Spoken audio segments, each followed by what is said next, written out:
Alright, Altaria, again, we just do a debuff play and swap to Sableye. Oh, now they are. Ooh. What did they do versus an Azu lead? Like, I guess they go Bastiodon? I don't even know. Oh, wait, what? I'm super confused. What do they have in the back? I don't get this. You have a Altaria, Skarmory, Bastiodon line. Everything loses to G-Fisk. Like a G-Fisk could almost solo that entire line. I don't understand. I give them props for coming up with a line that actually wins sometimes.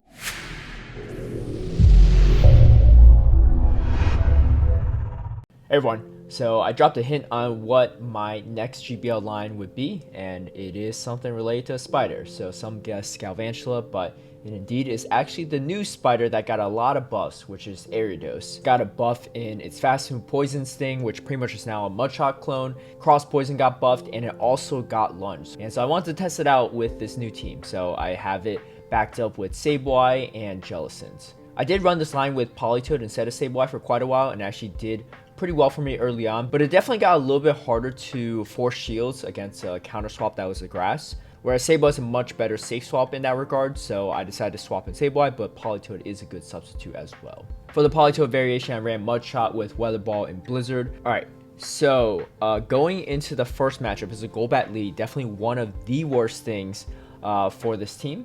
So what I really need to do is potentially win Switch Advantage or grab shields. So this is a Shadow Swampert, which means it's going to hit quite hard, but it's also going to not be able to really tank any moves, which is nice, and they just decided to let it go for some reason, so that's fine. They actually come in Stunfisk, which makes sense. Stunfisk is actually a really, really good matchup for Ariados as well. So at this point, my Ariados is kind of dead weight. It doesn't have any play against Stunfisk. It doesn't have any play against Golbats. I need to keep this Jellicent alive, so I'm going to bait with a Bubble Beam here. Some ask, why not run Ice Beam instead of Bubble Beam? The biggest reason is because you need the Bubble Beam for matchups like Bastiodon. You really need to debuff it in that matchup for you to have a chance.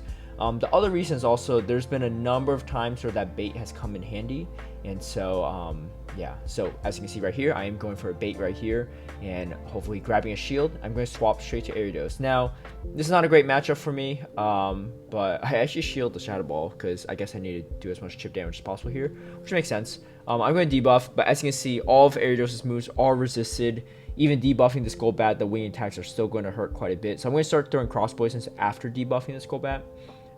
This matchup is not great in general, but like I said, Poison Sting is pretty much a Mudshot clone now, and Mudshot is a very fast charging move. So my opponent here going for Poison Face because they want to store some energy for the Jellicent, but unfortunately they got a little greedy, I think, and Ariados is able to take out one of his harder checks. Pelipper also really bad for his team, so you're going to have to swap out. Pelipper is actually very strong in this team in general. Funny enough, my last team of Bastiodon, Pelipper, and Mew actually checks this line very, very well on top of that. So yeah, so if you're using that line, you're going to do quite well against this one. I will say, compared to that Bastiodon line, this line's probably not nearly as reliable. It's a lot of fun though to play, which is why I gave it a shot for quite a while. But I think the versatility of it is a little bit tougher, especially if you go into some steals, and you'll see that in a bit.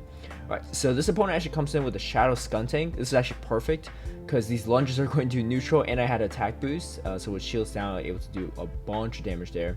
Come in with the Jellicent and able to really have a really positive matchup against Medicham here. The good news is, against fighters, especially Medicham, this line is very strong because they pretty much have no targets, right? Its best target might be Ariados, but even then it still loses. You do have to watch out for the Psychic from the Medicham on Ariados, but that's about it. Altaria, actually very strong against this line. Altaria pretty much beats every single thing in this line, so you have to really check it with progressive chip damage and tag team it. So I like to lunge it first and then swap, because therefore, if you do that, the Sky Attack doesn't hurt nearly as much, and if they stay in against Sableye, you have a much better situation, right? If they swap out against Sableye, you know, you don't really lose too much besides a little extra damage against Gyarados. So my opponent here throws their Sky Attack and then comes in Asu, right? So makes the payoff for the lunge much more valuable right there. So it's able to tank quite a bit and then throw a second return. So I'm going to overfarm here, as you can see, and then grab, throw the Crossbows and take out the Azu. I'm going to lunge this Altaria again. So again, they're forced to swap out, and they swap into a Toxicroak, which is really positive for me, because again, like I said, this line is very good against fighters. Toxicroak is actually pretty good against Gyarados because it does resist its moves because of the poison typing. And the fighting typing actually for the bug, so you actually really resist the bug moves, whereas Medicham is taking neutral because of its psychic subtyping. But like I said, if with the tag team effort, you can definitely take out the Altaria. Alright, Umbreon, definitely a Pokemon you want to see in the lead here. If you see this anywhere else in the line, it's going to be very tough. That's really why the Sableye makes a great safe swap, because if they do have an Umbreon in the back, the Sableye usually draws it out. That way your Jellicent has a lot of play, right? Also, when they say Gyarados lead, and if they're leading, if they have Grass in the back, they're likely to bring that out too, because they don't want to match with the Gyarados. Again, giving your Jellicent a lot of play. So I shield once. I am going to throw the Cross Poison now to take out this Umbreon, and then have a bunch of energy left. So I pivot out. They come in. So the only reason why they would probably stay in there is because they don't have another check. They only have one check to Gyarados, and that is Alolan Marowak, right? So Gyarados right here against Venusaur, going to be very, very solid. I do tank this move. Sableye's not terrible against Venusaur, especially debuffed, but I also know that Gyarados is able to tank these moves very, very well. And now they come in with their Alolan Marowak. I don't mind this at all. I still have a shield. I'm actually going to let this move go. It's going to be probably Shadow Bone, but that's fine. I know I can survive it, and now I just need to get to one Foul Play to take out this Venusaur. And they still have to get to 2 because I still have a shield, right? So yeah, so able to take that out. All right, so I have 2 examples of Sableye leads. This first one is where I play a little bit differently than later on. This is one of my earlier matchups with it. So I decided to swap out after throwing the lunge. Usually, I actually wouldn't recommend this because now they can swap out their Sableye, and if you don't win switch here, they can align their Sableye against the Jellicent, right? So it's actually better, in my opinion, in future battles that I just stayed in with Gyarados. But in this specific scenario, it gets a little interesting. So I decided to debuff this Azu because I'm like, I need a Shadow Ball ready for the Sableye when it comes in. So I definitely cannot be in a situation where I don't have that option to throw a move at the Sableye. I know it's energy dry after throwing stuff at my Sableye. So I throw the Shadow Ball expecting it to come in. They actually come in Scrafty, which is not the end of the world because that Shadow Ball, as you can see, still does a decent amount of damage. Bubble just such a bad move. And then now they come in their Sableye against the Gyarados. Now the reason why I say that I would still play this differently, and the new way I play it, pretty much just staying in against Sableye, is it is very rare that you'll run into a team that has a Sableye lead with a Scrafty in the back, right? Because at that point, they have to stay in against Charmers, right? Which is a really tough spot for them to be in. They have to stay in against Azu as well, right? There's a lot of weird situations. They had to stay in against Altaria, which is not great. I mean, it's not bad, but it's not great, right? So it's very unlikely to see a Dark in the lead and a Dark in the back, which is why I think staying in against Sableye is fine. But in this specific scenario, it actually worked out. As you can see, my Gyarados surviving with just enough health to take out that Scrafty. Alright, so we're going to play it out. This is a later matchup where I play out a Sableye lead where I'm just going to stay in here. I typically actually don't even shield the first one. You do survive a return if they throw one, and they actually throw a return.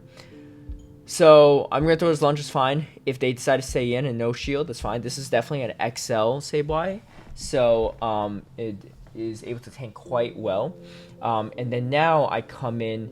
Unfortunately, I didn't have switch advantage, but that's fine. I am now matched up against Shadow Abomasnow. This is a little scary because if they land one energy ball, I'm pretty much done for, and I didn't really land a bait there.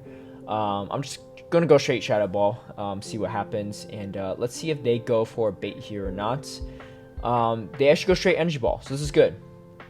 And I've realized that our switch timer is almost up, so I come in to snipe it down with a Foul Play, able to take it out, which is huge because now I have a Sableye with a decent amount of energy still left against this Azu. Unfortunately, they go straight for the Hydro Pump. That's fine, because with this much health left on my Jellicent, I should be okay, even if they're running Play Rough. If they're running Hydro Pump, even better, but even Play Rough, you can survive quite a bit. Alright, so Alolan Ninetales. How do you play this out? It kind of depends on if they have Charm or Powder Snow. Powder Snow is going to be neutral, and they're going to start getting to those Weather Balls pretty quickly, which is a little bit scarier. Charm will take a little bit less time. It will take a little more time, but the Charms still hurt even though they're resisted. So I get a boost and I swap out. Now it's very tempting to stay in when you get a boost like that, but I have two really good checks to Medicine in the back, so there's really no reason for me to stay in and waste health on my Ariados. I did farm up a little extra, right? I left with at least a Cross Poison ready, leave with very little health for this Alolan Ninetales to farm off of. They actually come in Azu here, which is great, because now I know exactly what they have in the back, and I can just align the Jellicent up with the Azu. And as you can see, this team is definitely weak to Ariados, right? Ariados has the ability to beat all three Pokemon in a one-on-one scenario. And I think it's, you know, again, people don't really prep for Ariados, which is why it could be a pretty deadly pick in certain matchups, right? We're going to see some of the harder ones as well, and then you'll see why it might not be the most common pick for a reason. But in a lot of situations like this, it's actually got a lot of play, and I really enjoyed using it. Yeah, don't need to shield this. It's all good. I actually survived the Ice Beam too, so I still have the Jellicent in the back. But Ariados is actually fairly tanky, tankier than it looks. Alright, so Bastiodon lead. This is a tough one. Pretty much no play with Ariados. Unlike Galvantula, you can at least still do some damage with Discharge. Everything's resisted from the Bastiodon by quite a bit. So, this is definitely not a great lineup, but they're not swapping out, which makes me think that most Bastiodon leads probably have something kind of weaker to Sableye at full health with the energy lead in the back. So they need to do some chip damage here. So I was able to put down the Bastiodon quite a bit, and now comes their Sableye. So I choose not to shield this because I don't really want the matchup with Bastiodon anyway. So I might as well do as much damage as possible here. And then I'm going to come in and poison Sting it down, and then throw a lunge right here. It's going to do a decent amount of damage here.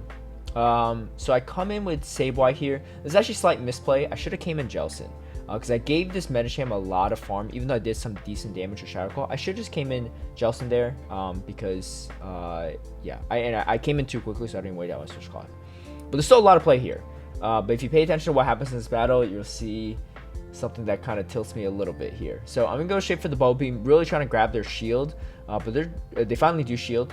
And then as you can see here, it's a little bit hard to see because I'm at like 250% speed there, but the opponent got at least 2 counters in, maybe 3 counters in there, which is a little unfortunate. They left with the move, and then as you can see, they win CMP. Now if they didn't get those 2 extra counters in, that probably would have been a win for me, but also my misplay with Sableye coming back in the Bastion was also costly as well, right? But you know, so still have potential to beat Bastion leads, just it is a little tough. G-Fist lead, also very rough. Again, if you could land that return, just go for switch advantage. If you have to commit 2 shields, is fine. I'm gonna go straight for the foul play. I know this is a very obvious foul play, so I don't expect them to shield. But they are going to throw a move here. What I should have done is, no, I guess maybe potentially they could have shielded, but otherwise I probably should have undercharged the foul play actually, so that if they didn't shield, I could farm extra. But that's fine. I would have gone to one more foul play, which would have been nice, but it's all good. Now I'm going to go straight for the Bulb Beam because I need to do as much chip damage as possible to this G-Fist, and I'm expecting him to shield. Now this Earthquake's doing much less, which is nice. I'm going to go for another Bulb Beam here. Shadow Ball might be better. I don't expect him to dump both shields here. So yeah, so as you can see, Shadow Ball probably would be better there. And they do get to an Earthquake. I come in with my Ariados here to really get a slight energy lead. And they come in with their Medicham. So I'm going to debuff this thing. And Psychic, as you can see, when debuffed, actually Ariados can survive, which is nice. And these counters are double resisted, so they can't counter me down. So I'm able to grab this last shield with a Cross Poison, which is huge, and they still have to throw the energy. Now they're double debuffed, and I have my Jellicent here, so they come in to clear their debuff, but unfortunately they're out of energy, and I am able to get the Bulb Beam off. Alright, Shadow Hypno, or Hypno in general, or any Confusion users, a little bit tough, but you do have 2 ghosts in the back. They come in with a straight Charm Ninetales, definitely not a good time for this line. We do grab a shield, which is nice. Again, the Sableye as a safe swap is really solid if you grab a shield. Mine, rank-wise, is actually pretty bad for PvP. It doesn't have a great spread, but if you have a bulkier Sableye, you can even force shields against an Umbreon. Mine can't, just because I can't get to that second return. But if you have better stat spread one, then it's fine. I expected a Thunder Punch here. They actually go Fire Punch, which is very unfortunate. But that makes me think that their other move is probably Shadow Ball. Otherwise, in all likelihood, they would probably be running Thunder Punch, right? So, this is definitely not over. It's a little bit, it's going to be an interesting matchup, especially against an Azu. And I think I go straight for a Bubble Beam here. Let's see if they shield or don't shield. No shield. Really good call by my opponent here. I decided to come in with Ariados just to build some slight MG lead for this Hypno. I do get to a lunge right here, which is nice. I expected them to not have a Shadow Ball ready. Hoping maybe this is a Fire Punch, but unfortunately they did have the Shadow Ball ready. That was kind of a misplay by me. I probably should have just, after throwing the move against the Azu, just farm it down with Hexes. That would probably put me in a better spot for a move for the Hypno, and then also be able to get to a lunge later with my Ariados. But well played by my opponent as well. But as you can see, there's still some play, and even against Shadow Hypno leads, you just have to play it well. And me specifically in that situation, I didn't play it the best I could have, right? All right, so Mew lead, really solid. But Lickitung in the back is kind of rough for this team. So I'm just going to stay in with Ariados and debuff it a ton. Most don't shield their Lickitungs. So I'm just going to double shield this Ariados, see what happens. If they do shield this Lickitung, that's fine. At that point, it's not going to be nearly as big of a threat to my ghosts. They don't shield it, that's perfect. Now, let's see what they come in with. So it might be the Mew. Actually, it's a Nidoqueen. This is perfect. I see the third Pokemon. Now I come in with my Jellicent here. I do have the Sableye for the Mew as well. They go straight for the Earth Power. I throw the Shadow Ball here. Best case scenario, I grab a shield, which is nice. Or best case scenario, they don't shield. But if they do shield, that's fine too. This Wild Charge is not going to take me out.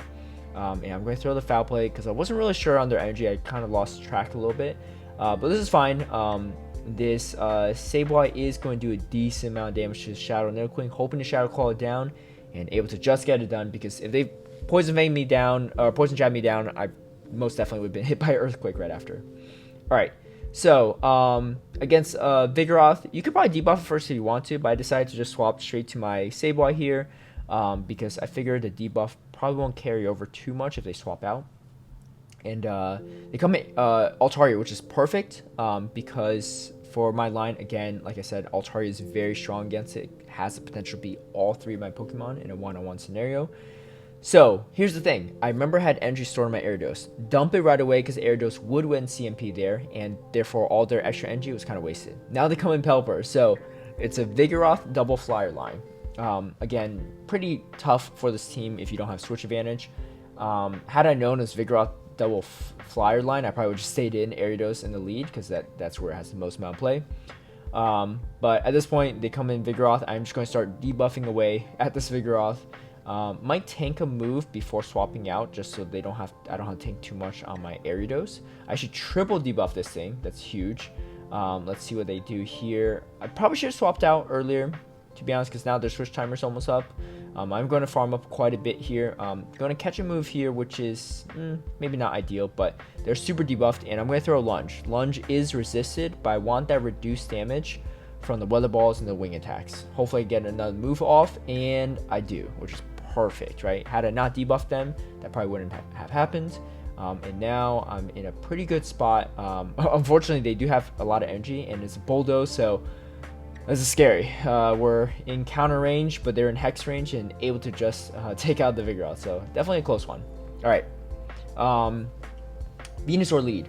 Very solid. Very, very solid for Ariados. You might see a little bit later how strong it is, especially when debuffed.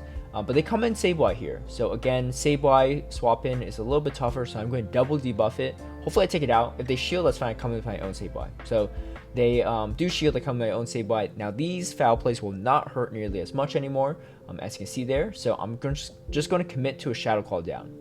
Like I said, my Sableye's not even that great of rank, so if you had one, you would survive that much more easily. I throw a blind return expecting the Venusaur to come in. They actually come in Stunfisk, so that was resisted. But at the end of the day, this is fine because I do have alignment, right?